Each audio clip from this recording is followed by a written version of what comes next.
My fiancé live streamed a girls' night, where she mocked me, saying she only stayed because of my credit score and savings. I found it while casually checking her account from an old burner I made for work. She called me a stepping stone. Now she's back living with her parents and working mall retail, after her online meltdown went viral. Subscribe so you don't miss what's next. I met Amber at Dave's housewarming party. She leaned in, teasing, "You're the only guy not trying to impress me." We talked for hours, and I admired her spark. Her choice of sparkling water became a cute inside joke.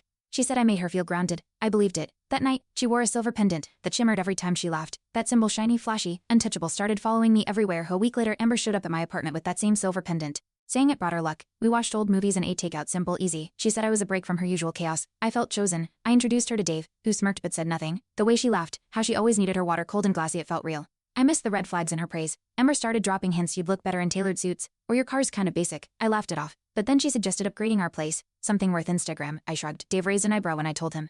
The silver pendant now dangled from our coat hook, always in sight. Her compliments shifted. Less admiration, more critique. I found myself checking my bank app more often. Was I improving or just meeting her standard? Amber began managing our social life, curating outings, insisting I dress on brand. When I wore my favorite hoodie, she rolled her eyes. "You're not in college anymore." Her pendant always gleamed under spotlights at those influencer-friendly bars. I noticed she never posted us, just the luxury surroundings. Dave pulled me aside once, whispering, "You sure she's with you, not your wallet?" I brushed it off, embarrassed. But later that night, I started wondering if he was right. When my dad had a mild stroke, Amber said, "Well, he smoked for years, right?" I was stunned. I stayed up late researching treatments, while she filmed skincare routines. The silver pendant caught the camera light perfectly. I asked if she'd join me to visit him. She declined, citing a photo shoot. Dave texted. She even asked how he's doing. I lied, "Yeah, she's just stressed." But inside, something cracked. Empathy wasn't in her aesthetic. My birthday came. I planned a quiet dinner, our favorite Thai place. Amber scoffed. Too low effort. Instead, she dragged me to a rooftop venue packed with her brand partners. She handed me a prepaid card to cover a tab and vanished into selfies. The pendant swung in her videos, always front and center. I stood alone, fake smiling in photos. Later, Dave posted a group shot. She cropped me out. Her priorities weren't subtle anymore. Neither was my growing doubt. One night, Amber asked for access to my credit card just for emergencies.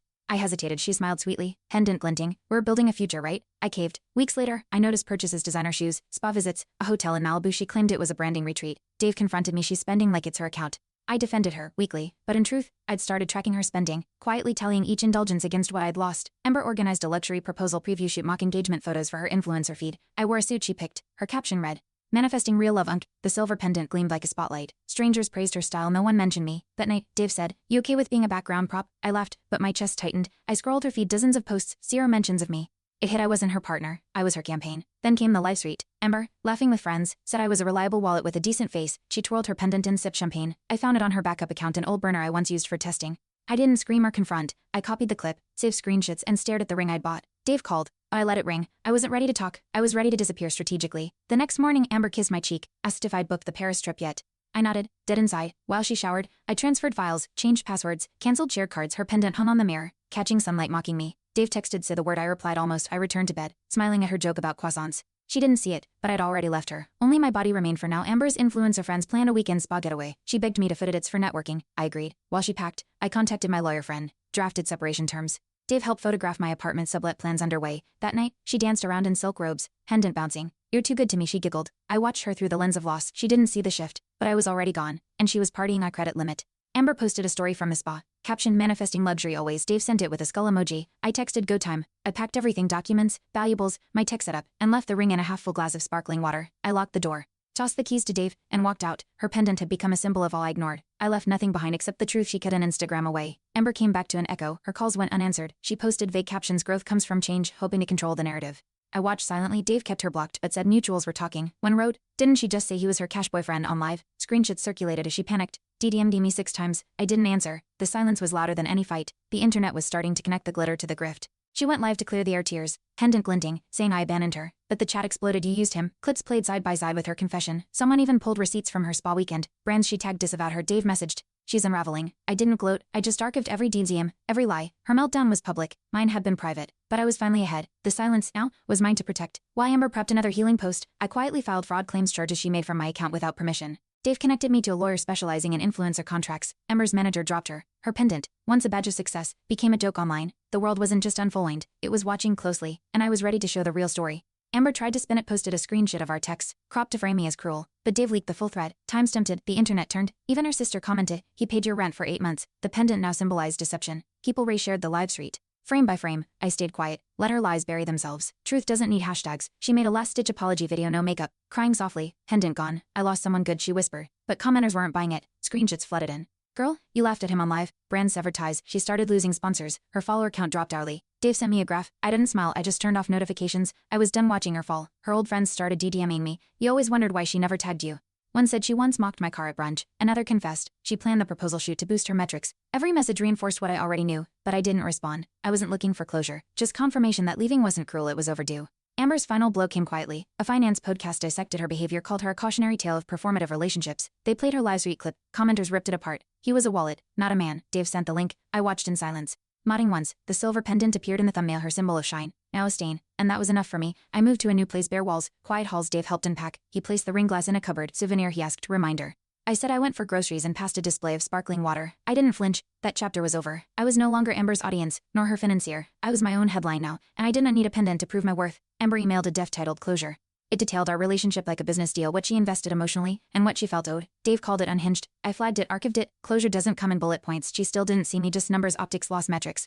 I blocked her last email. Her file went into trash. I felt no guilt, just lightness. She messaged Dave, asking if I'd at least return the pendant. It's vintage, she wrote. He didn't respond. Instead, he sent me a photo. Her DM is desperate, spiraling. She thinks it still holds power. He said. I laughed, short and dry. That necklace never meant love, just leverage, and leverage only works if someone's still hanging on. I wasn't. Dave invited me to a small get-together, new faces, calm vibes. I almost declined, but showed up. No pendant shadows. No brand deals, just laughter over card games. Someone asked about my last relationship. I said, she loved filters more than facts. They laughed. I didn't explain more. I didn't need to. The truth was mine finally, and it fit in a single sentence. I started freelancing again, tech gigs. Clean work, no drama. Dave helped set up my home office. I left the glass with the ring inside, untouched, near the window. Not as a wound, just a marker. The sun caught it each morning, soft and warm. It reminded me what happens when glitter fades. You still need a foundation. And I finally had one, built by me. A brand sent Amber a cease and desist for using their name post-contract. She posted a teary injustice rant. I watched a few seconds, then closed the app. My piece didn't need proof. Dave said she moved back home. Her pendant never reappeared. Maybe she finally saw it for what it was, a prop, not power. I hope she learned, but that was no longer my concern. At a local cafe, I ran into someone from Amber's old crew. She looked uncomfortable. Didn't expect you to look good. I nodded. Healing's underrated. She said Amber started therapy. I wish her well. We parted silently. It was strange, no drama, no twist. Just two people carrying stories the internet never captured. And that was the most honest moment I'd had all week. One evening, I got an anonymous package, no note. Inside the silver pendant, tarnished. I stared at it, unsure if it was apology or final flex. Dave said, trash it. I didn't. I placed it in a drawer. Let it rest among paperclips and US drives. Nothing sacred, just clutter from a past life I'd stopped believing in. Months later, Dave and I watched a viral takedown series on fake influencers. Amber's name popped up briefly, just a blur in a montage. He paused it. Closure, he asked. I shook my head, background noise. We resumed the show. The world had moved on, so had I. And now, her story wasn't mine anymore. It was just content for someone else, cautionary reel. I started writing again, tech guides, clean prose, facts over filters. One blog post about spotting financial manipulation went semi-viral. Comments poured in, this happened to me. Thank you, I didn't name her, didn't need to. The truth carried itself. Dave joked, you're helping the internet detox maybe, or maybe I was just taking back the narrative, one word at a time. One reader messaged, your story saved me thousands. I reread it twice. Then smiled, not because I was proud, but because I remembered feeling that lost. And now, someone else wouldn't be. Dave printed the comment and pinned it on my corkboard. Better than revenge, he said. He was right. Helping one stranger beat a trap felt louder than any viral clapback. My apartment grew warmer, photos, plants, less echo. Dave brought over his dog sometimes. No designer shoots, no curated corners, just comfort. I kept the ring glass on a shelf, not in bitterness but memory. It glinted less in this light. One guest asked, what's that?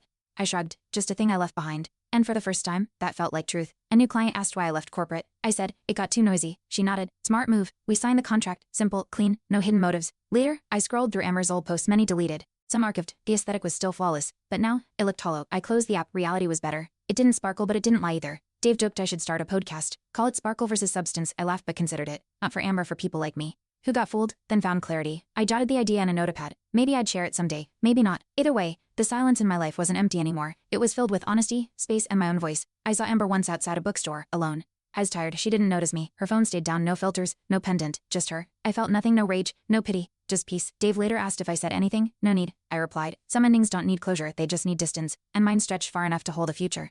I used to think silence meant failure. Now I see it as power. Each quiet morning in my apartment feels like progress. I pour coffee, glance at the ring in the glass, and breathe. No alarms, no staged moments, just clarity. I've rebuilt more than space, I've rebuilt trust in myself. And that pendant, tarnished in a drawer, stays untouched. A reminder that peace isn't flashy, it's earned, and I finally earned mine. Dave and I took a short road trip, no itinerary, no pressure. Just miles of open highway and decent playlists. We stopped at a quiet diner. And for once, no one was performing. I realized how much of life I'd missed trying to be enough for someone else. Now I measure value in freedom, not followers. The world's quieter here, but it's real. And that's a kind of richness no algorithm can fake. Some mornings I still wake up expecting noise, a new drama, another expense. Then I remember it's over. Amber's not in my life. Her sparkle, her schemes, her demands all gone. I stretch, brew my own coffee, and sit without checking my phone. That small act feels radical.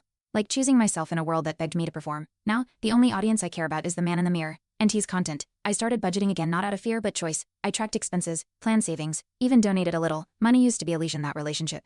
Now it's a tool, controlled by me. Dave laughed when I showed him my spreadsheet. You always were the responsible one, maybe, but now I wasn't being responsible for someone else's dream. I was building my own. One quiet, deliberate choice at a time. Ember reached out once more through a mutual friend. She wanted to meet, talk. I said no, not out of spite, but strength. The ring stayed in its glass. The pendant stayed buried. No more reliving, just moving forward. Dave raised a toast to knowing when not to answer. I smiled. Sometimes the real victory isn't revenge or vindication. It's peace, and that night, silence felt louder than applause. I launched a small online course, Personal Finance for the Underrated. It was practical, honest, and anonymous. Feedback was warm. People shared stories, thanked me. I didn't go viral. I didn't want to.